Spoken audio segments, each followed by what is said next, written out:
Alright, so we got it here. We got the gasket cleaned off as best we can. It's smooth like glass. So I run a razor blade over it. I don't feel anything. So that's what you want. Smooth as glass. I still may work it more because it's not polished right, but like I said, these look like scratches here, and they probably are, but I can't feel them or run the nail over it or anything.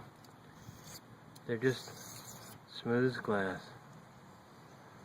Can't even tell you where the holes are in the head. Now, got to go back and clean out all these holes. What I'm going to do is fill this up with water. Well, first I'm going to thread tap or chase all the threads on the rest of these things, the bolts. And then we'll go in and I'll get everything down, and I'll suck this out with a vacuum and blow these out with air.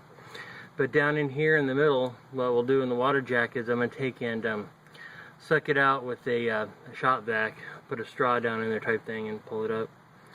But we'll do that, and then we're going to totally clean this out, like the stuff that's in the cylinder there, a little bit of fragments and dust. We'll do that. Now, when I took and cleaned this, these rags are just oil, so I kept putting oil on everything and lubricating it. But I used a shop rag on top because I've heard of people getting bits of rag down in the oil thing back there, oil return, and stopping up their pump later on. So just to avoid that, I used the rag, because I knew I was going to blow everything out, and then I got to do this other one over here, the intake manifold. But basically, you want this smooth as glass. At least that's my understanding. So, alright, there you go.